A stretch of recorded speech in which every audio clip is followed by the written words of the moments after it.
Fáilte ras rís. Táid ras ag focal factor iver a cahar le Mr. Sinéad agus Sean. Agus an Kigara, Rossa. an Bhór, an Jawas, sa down Rossa. What's podcast on Gaeilge? Podcraile. Yeah, it shouldn't be Pudcraile. Pudcraile. Because the O sounds like an O in Irish as opposed to I should be Rossa, you see. That's Rossa. Yeah. Rossa. Oh, Rossa. Oh, that's out. Oh. So, Rossa agus Rossa. a Sean Táid an seo le Mr. Sinéad. Pudcraile. Is it a tree? Cahar. Is it? Right, ain't that trick, are Yeah, I think so. Well, Nach Eintach Wid. Regret, is that what you just said? Yeah. Ah, Jesus. okay, my first question, Rossa. Today, he need. Céim fá a bhfuil Misha agus Seánín over here with our name starting with S. Why are we not called Sinead and Sean? Because if someone addresses us, if they talk to us, they have to say a Sean, a Sinead. And I was listening, someone was talking Irish Street, and I didn't know what they didn't know they were talking to me because they kept going, what do you think, Sinead? And I was like, who's Sinead? And then I realised it was me. You know, you know Arabic on it. Yeah. Sinead. Sinead. Do you know Hamish? Hot shot Hamish. Do you remember? I remember Hot Shot Hamish. Yeah. Well, Hamish is basically Seamus. Oh, I see. And addressing someone, you put a before it, and it seemingly happens from the 11th century. But it doesn't happen to you, Rossa. No, because you can't put a H after R. You can't put a H after L. You can't put a H after N. You can't put a H after K because there's no K in the Irish language anyway. You can't put a H after N or L. You'd have to change the end letter then as well. The girls' names you don't slenderise and the boys' names you do. So, Purely farting in the brain here. All these languages, this is European language, and it goes back centuries and centuries, and all the other European languages are all kind of tied in some way. French and Gaeilge, Basque and all these languages. And I was just thinking about what you said, Sinéad and Ahioin, and everything S in Irish is J in English.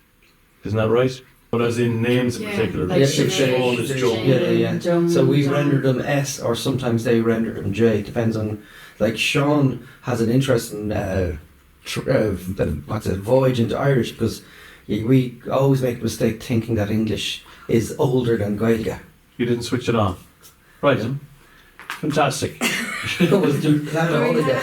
so positive. We have. There's the audio from the camera. Yeah, but anyway, let's go back. Let's switch on the recording.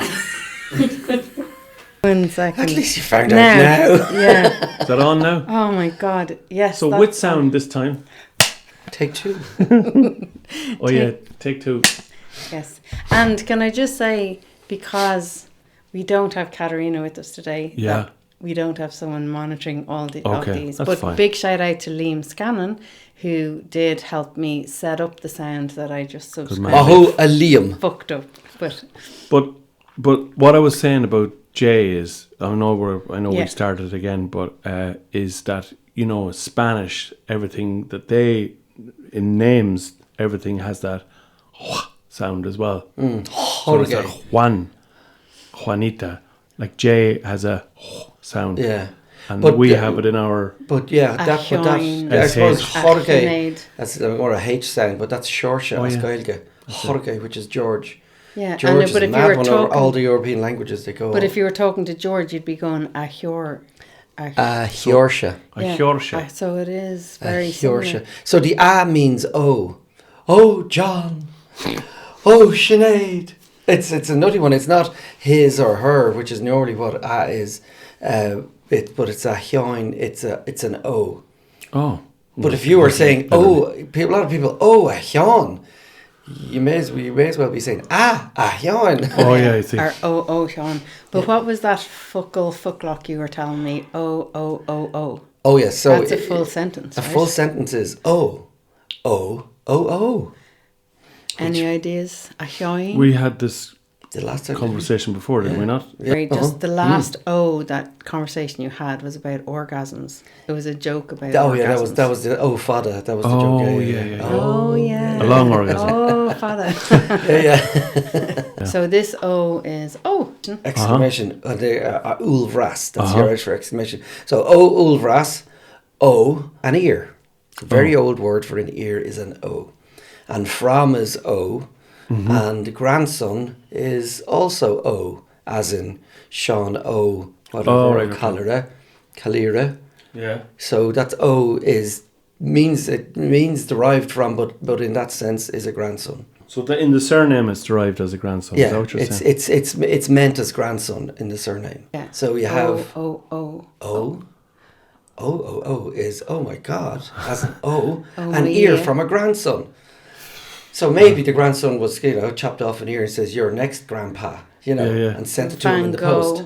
Or Van Gogh, yeah. Van Gogh. Van Gogh. Van Gogh, yeah. There we go. And what would the wife of Van Gogh be? Van Gogh. Van Gogh, because he wasn't. Van Gogh. Yeah. Bhí banjo ag banjo.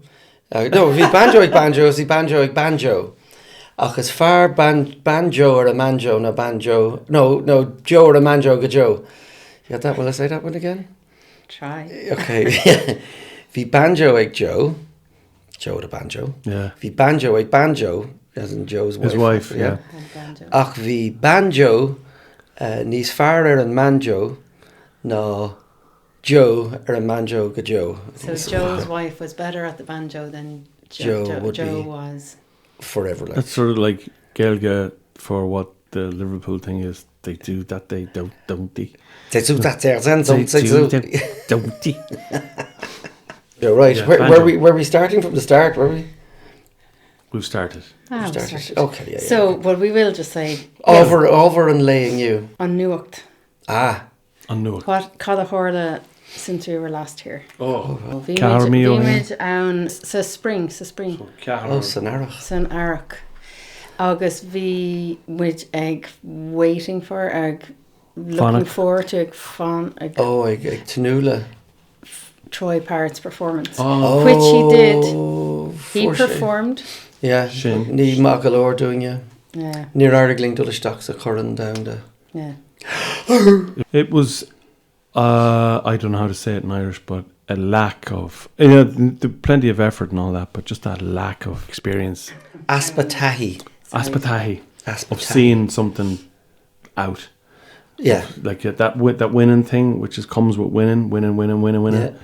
And Yeah, Should have won that well, game. an bua a bhí a going rivishin is bua tashmach a bhí on.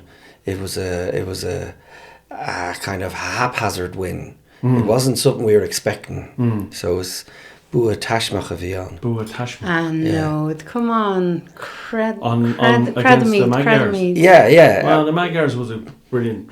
Bhí sé go hintach, but for sé trí cool ní a bhéine ag súil sin. So Cadas Bríla hat-trick anyway.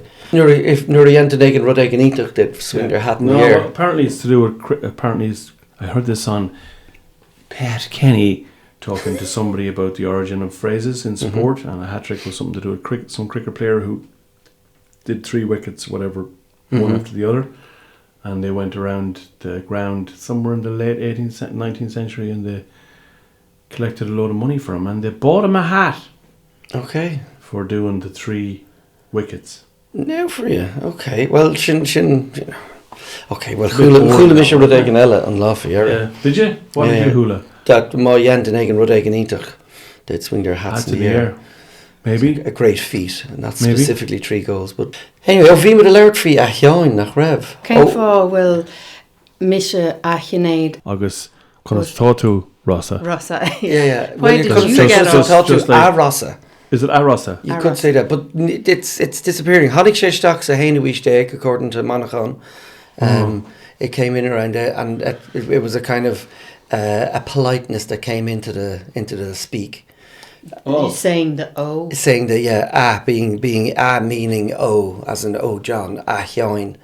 And that arrived Lord, in. It wasn't there, and then arrived in, or became something that was used. And then it stuck, and it's been there since, and it's wonderful. Because there's a whole other thing. This guy was saying, a local Sligo fella, that the word and aw, especially aw, open up the heart chakra. And so when you're saying it's energetically doing something that no other language is doing.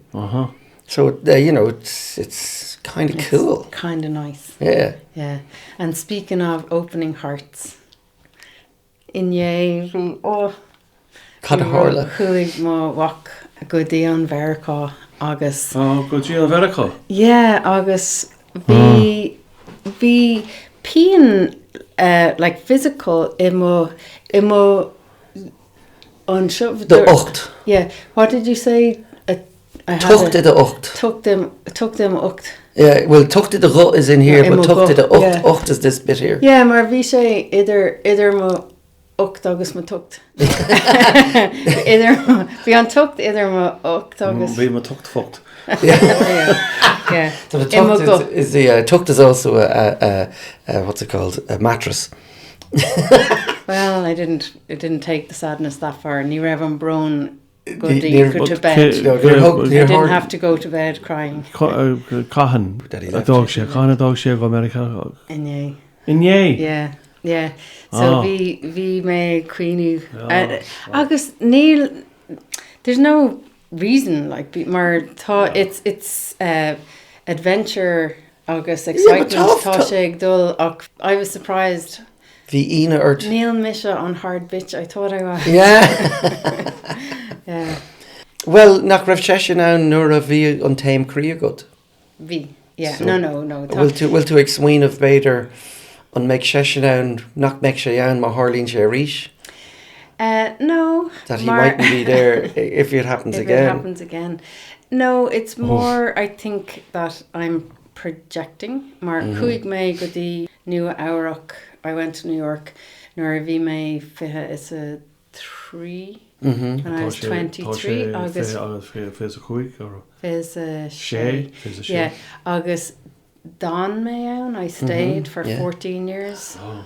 So, Sure, Beidir go bhfuil mé ag swinine, tá sé ag dul. Tá sé imethe. Yeah, tá sé imhe. sure. Mar chuig sé for chuig bhíthe? Yeah, tá sé dul le chuig bhí. Yeah. But, You know. big ice a chahabh amach, so you're all right. Not be bortha. Agus sin tá pí níl mé bobbelte chaint Gaeilge. Tá sé. It's not stopping me. Tá mé canú a Gaeilge rá. Tá pí what's What are you magic saying again? in- Magic o dríocht. Tá pizza Drake. It's resonant, isn't it? Because you're in New York in 1994 and he's going to be in New York in 2026, both times for a World Cup in the United States. Yes. Ar neachtú sáil chun Brandywine World Cup. No, just ag an am céine. Ag an am céine ach bhí mé chuig mé go dtí gá matches, gá cliff. Oh, neach, okay. Yeah. Cliff Era, no. No, bhí mé... Bulgaria, was it? Yeah, it was Mexico versus Bulgaria. I remember that. Agus Bulgaria versus Italy. Versus an Idol. Oh, gunne, agus The cé a bhúd na quarterfinal. clísin. Bhuaig an idol. Bhuaig Bulgaria. It was round 16, so... Bhí an Bhuaig Bulgaria. Yeah, agus cúig siad to the Bhí an- semi-final. They beat Germany in a quarter. Oh, An raibh do fáiste a god sin an duine tá imethe inú áireach nó an seo. No, in New Iraq. All right, But so- not back then. So I céim was young, free and single back then. Aha. Oh, no, young and free. céimhéad bliana chat sibh inú áireach mar máthair agus buch agus páiste. Shocked. Gone Shocked posta. me, yeah. Agus shocked le posta. All right, okay. Yeah. Sin an hábhachtach Tarlín rudaí a seachtainna. Athraíonn an corp gach seach blian. Tá na cealla... Your body changes every Yeah, tá na 7 cealla years. umlán nua gach seach blian. Agus tar éis ceire seacht bíon an Saturn return ann. So gach ceire seach blian. So bíon na dátaí agus na léhananta díreach mar a ggéine gach fé hook blian. So the dates, the weeks are 7. The days and the dates are the same every 28 years. There's a 28-year cycle. Ah, okay. Agus sin Oh. tá Saturn an Saturn in san spare. So náid céine gach fé hocht blian. Agus sin ceathar fá seach sin fé hocht.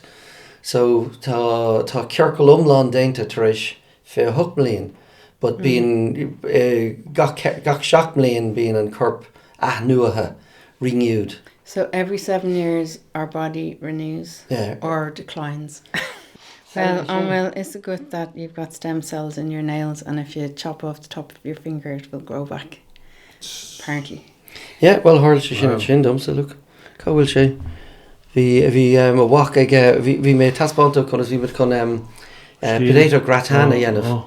Agus thug mé macham. Protí le cáis is what we call it. Slis na protí le cáis. So, hosí mé taspánta an rud a bhrú síos mar sin. So, bhí rud ag an gramathe. I was doing fun. I was just going, so what? Agus we quit sin them a ver buinte.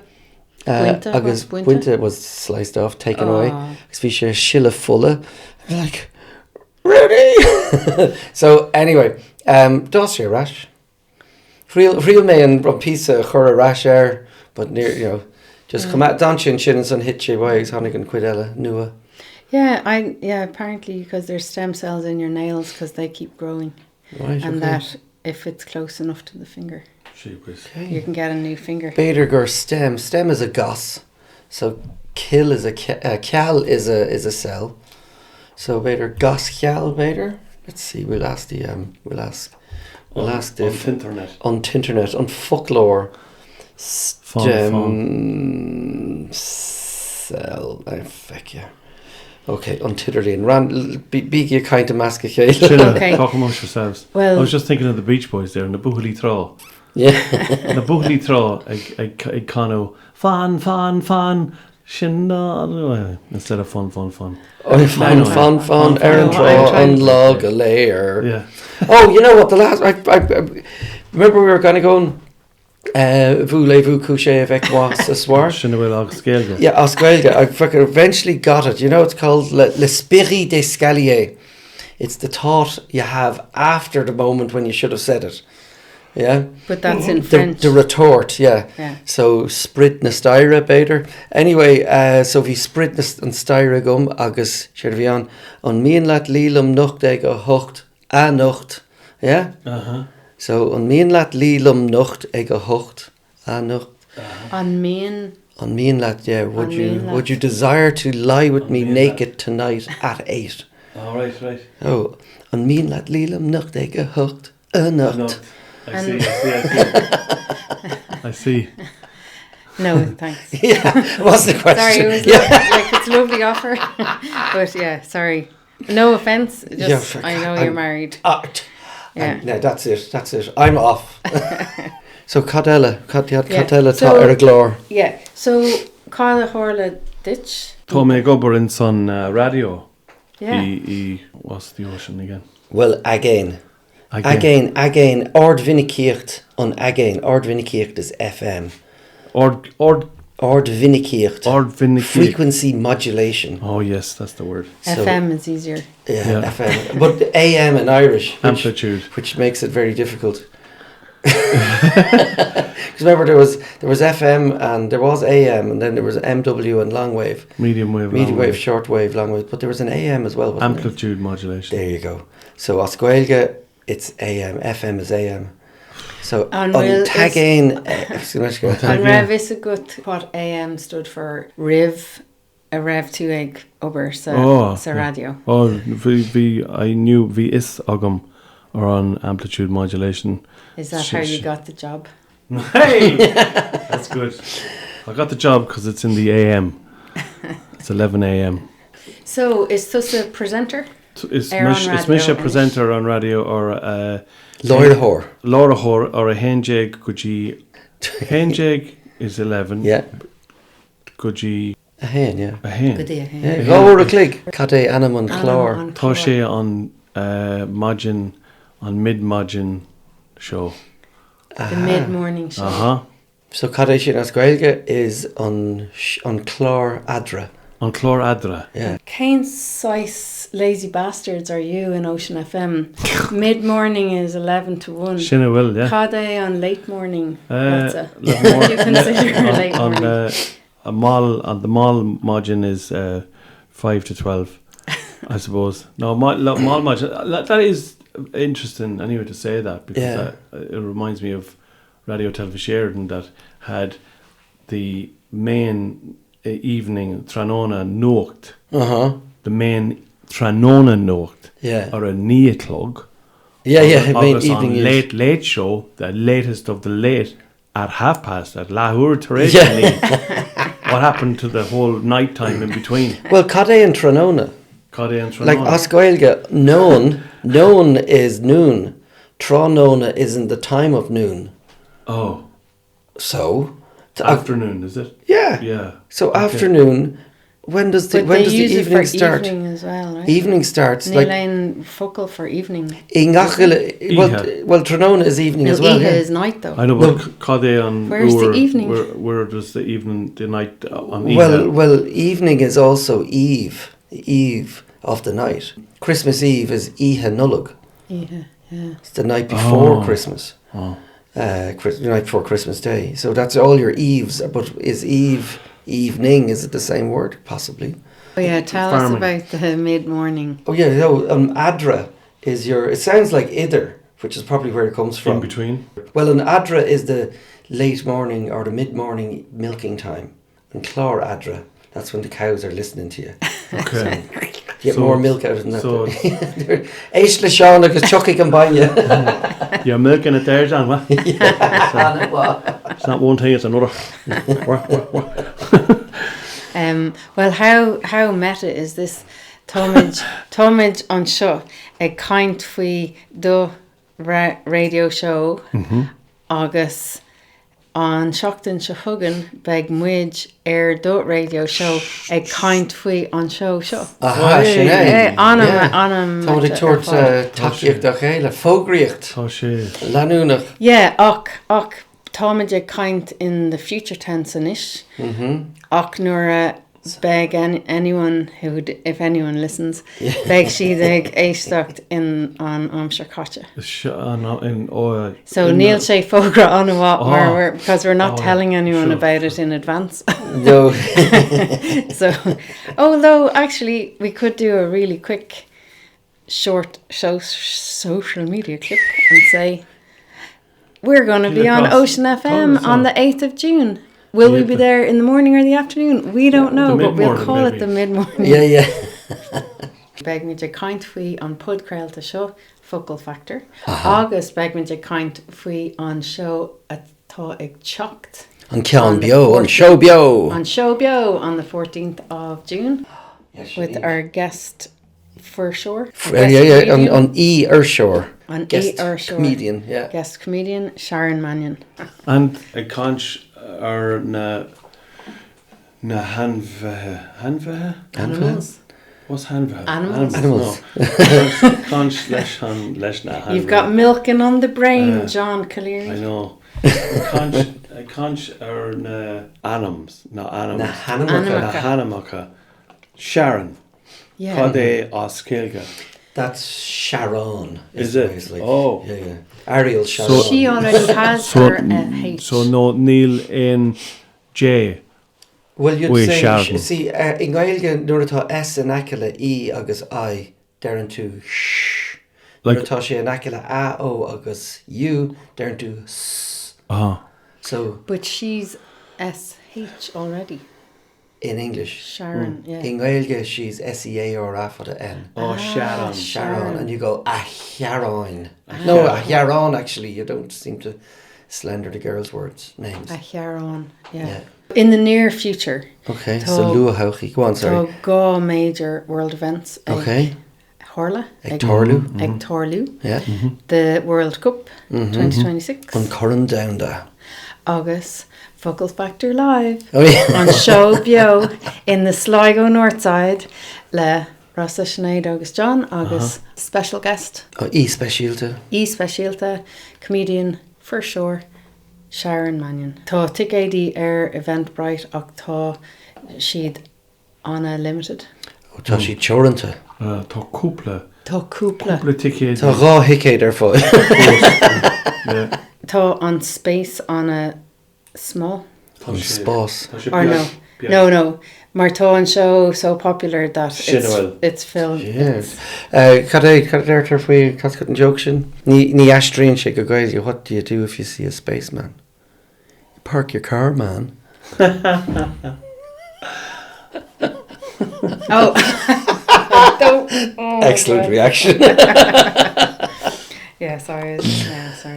Dó for the. America, Mexico and Canada are hosting the World Cup. Sligo is hosting Football Factory. Tá daoine as Mexico ag leart faoi Football Factory faoi láthair. Tá si rá, listen, caiimh dul thar an teoran, is stacadí San Diego, etlan áil go héireann, léim thar na Gordaí, agus teach go sligach go dtí an taobh ó thuaidh, agus an unad. There in Sligo Northside in Sligo Northside Community Centre. Spanish. Unad pobl húsgurt. Unad pobl húsgurt ligi. Unad pobl húsgurt ligi. So that's another S going on there. That's an SH, yeah. The S disappears and the H takes over. Ligi. Now, tá Bronerin, mar it clashes with Germany versus Curaçao. What's Curaçao? That's not a country. Is it not a part of another country? Is it not like well, that's who Germany are playing at 8 o'clock or 6 o'clock on the 14th of June. No, Curaçao. I thought it was. I thought it was Africa. God, Níliscum. Witten in the Tirola. I thought it was some. Here in Italy. Fisrig by Google. Cadadershid. Toshe an island. Oh, Ilan Toshe as Caribbean. Oh, yeah. Ilan se Caribbean. So Toshe idir South America, agus Africa. So we were both right. Tá Conian. Toshe. Níliscum, but they qualified.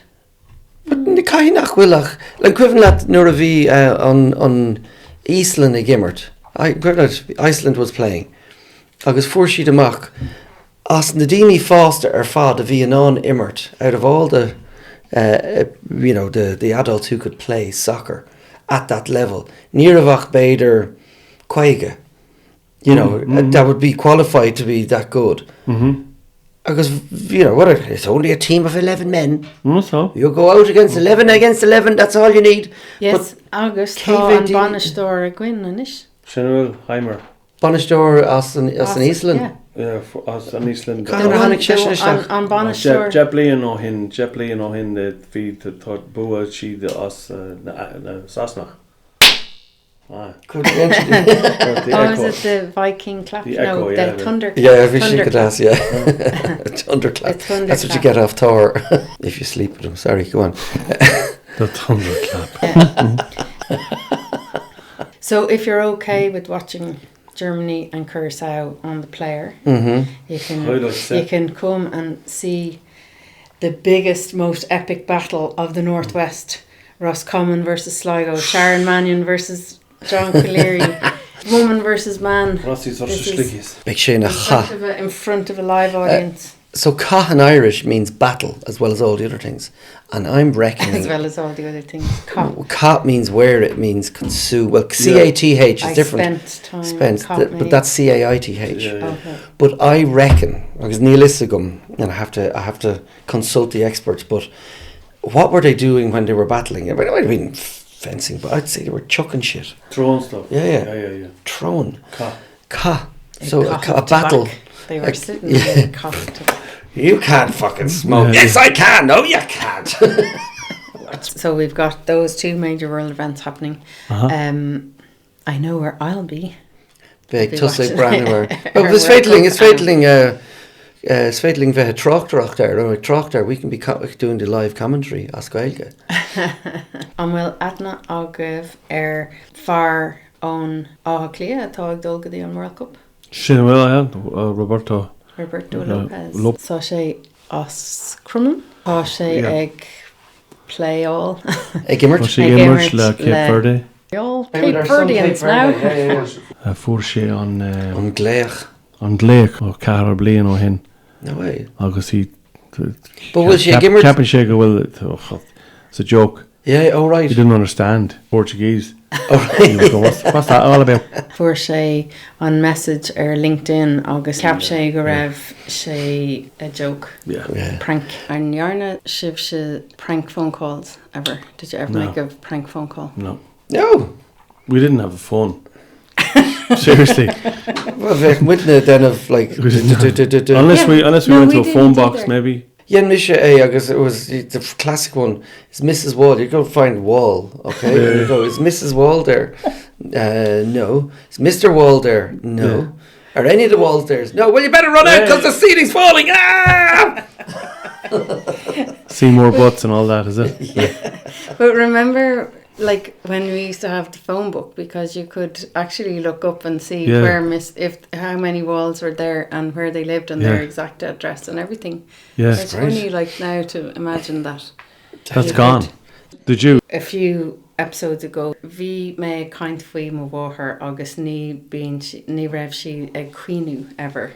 Riamh agus bhí mo drifóir ag éisteacht Yeah. ar an chlór agus dúirt si I went missing. You were stray. Yeah, she chunig si mo bháthair ag gol agus bhí si very distraught and ní raibh phone a gcuin agus bhí gach duine amach ag fécant The glurg, yeah. ag glurg mise. Cáneacha tú. Bhí mé teach an Colleen a bhí mo rang sa school ag déanamh prank phone calls. Okay. Agus and we used to ring people. Braig Glay. Braig Braig Glay would be a prank phone and call. someone would answer the phone and we would say tit tit bum slit. Tit bum slit. Tit tit bum slit. And hang up the phone. And one woman said, I'm telling your mother, or stop calling here, I'm telling your mother. And we freaked the shit out, not knowing that she couldn't ever know who we were. Could have traced the call. Not in those days. No. But oh my Then God. Rudd is done and tit bum slit. The phone calls cost so much Yeah. that we used to ring the speaking clock and do prank phone calls to the speaking clock Yeah. and hang up because I think that was free. Bhí an club custasach. Oh, was it? Yeah, bhí custas mór ar an club. Yeah. Bhí sin níos custasí no Gaeilge go on. I think the prank was on you. Your speaking clock used to ring me in the middle of the night. Yeah. And I used to say, what time do you call this? Yeah. But that reminds me, I have to go to Roberto's now. Pizza and chips. So big session again we're done on Blockleach or son Cape Verde. But Ref Gimmer to Lahaina, was he playing with anyone?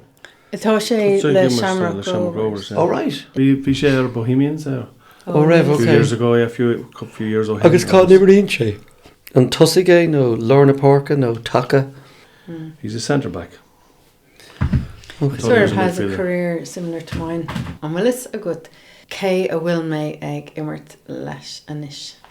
Okay. Caught we much le Schliggy, Schligach. na Rover, Schliggy Rover. Shamrock Rovers, yeah. Rogery Hliggy. Na Rogary Cliggy. We'll chat to Gimmer soccer le Schligach.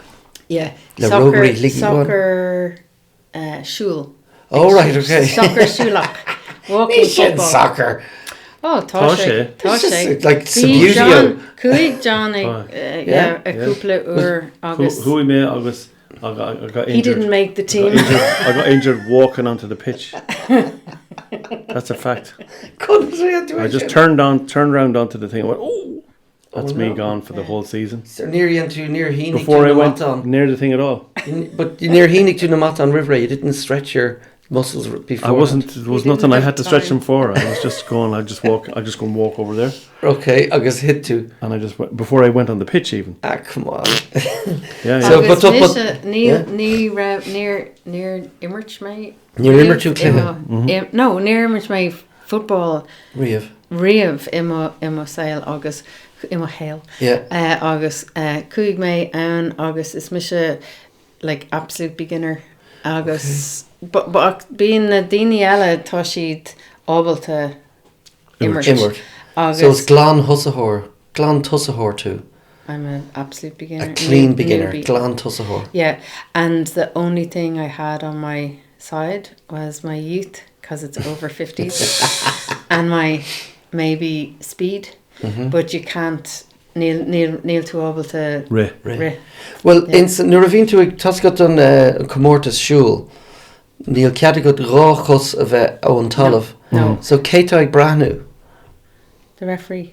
Who's looking at it? Yeah. Yeah, the ref. Yeah, but má tá but- daoine who's an lurid and shows fate let's a brit taobh here. Everyone else around you on the team. Stop walking, yeah. you're running. Oh, okay. Or no, start walking. Start with Yeah, stop so- woman, yeah. They're very kind because Neil may Tommy ufosuk, but An féad le pass a hurt an liróid. usually it's to the other team All right. if I even hit it at all. Right. And nish Tommy cuig me go the Glenview vi me caint Gino on Mayor. O'Boyle, yeah. Gino, you know the Mayor Gino. Gino O'Boyle, yeah. O'Boyle is on Bannister then women's Glenview. All here. right, okay. Up on Hill on Canuck on Who's a Canuck? yeah. Chuis an Canuck. Agus dear me will me able to dul goody your training sessions. Okay. Agus sé ceart glór agus tá mé ufosach an sin Well, freisin. show soccer. Tá mé féad le ábal brit. te ri agus tá na man agus na cholíní tá siad like jaus Na maná. tá siad na maná agus na cholíní jaus tá siad ag winning ag búlú gachrod at the moment. Tá like the leagues, cups, everything. So tá tusa Agus fáil tá ban mise tá mise ann an seo agus dúirt má cara you're very humble and dúirt me came fá and he said you're always saying you're really bad at football and yet everyone wants you on their team, and I was going what? I'm asking them. I see. Will you please let me come and be in the Give us a go background on your and give team. us a go? Like, and they're like, oh, because he obviously had never seen me play. Right, okay. It was like, you saw my debut actually. Oh, there you go. I saw your debut in injury, Yeah. but My God. Will you come to Larash? Oh, I'd like to, but it's just a time thing. It's just All right, very okay. hard to get that, especially with on Adra. On Clár Adra. On Clár Adra, because the Cosé Pella gan Shul, Saint. Yeah. Cosé or yeah? Henjig, yeah. Oh, I think I was with us Imagine. sure, why not? Chuck on well on fair agus maná tá gimmert. Yeah. Sure, There we Yeah. Okay. Beidir nuair tá mé seachta. Well is a bheith more rééis. Yeah. Tá méid tuasú inis mar ceapan go méid nor in 20 years. Oh yeah, big tú tatú clachta. Yeah. Yeah, big tú anhaithe géis seachta. Yeah. I'm playing the long game. Yeah. Yeah. Tá méid dul go dtí an chipper. An chipper. An An scalóglan. scalóg. Tá méid scríg na inis agus gur maach a gcuibh don gach duine atá an seo. Sorry. Gur mai go Sinéad, gur mai go Rossa agus Seán. Céim fá bhfuil me ag déanamh ag immert pell agus ag caint as Gaeilge agus níl me ábalta either of them. Tá tú ag tuair dúchlan dat féin. Camadan an Doesn't dúchlan. stop. Camadan an dúchlan an inting an tinting bio. Challenge keeps the brain alive. Okay, that's my philosophy and I'm Sinead. living by it. Okay, Sinead will. son. Tá méid Sinead will He's afford to literally do you living. have to you'll be I able- have to do everything as usual. Sorry Don't about worry, that. I'll be doing the translations and the edits and the Mm. everything, All and that. setting up the room and putting away the gear, and don't you worry about things because you know how Carcalor. much I love it. Ganari Lingatí an tuchtú lá. Yeah. So good Ireland and took two law Yeah, the me have. the meme. Which is when we're doing your show. Do you mean a man about? Oh yes, on took two law. I was like, what is he talking about now? 'Cause- okay, We yeah. had tucht already. Great. What do you mean tuchtú? Okay, I'm gonna press stop. Okay. Press stop. See you next time, folks. One,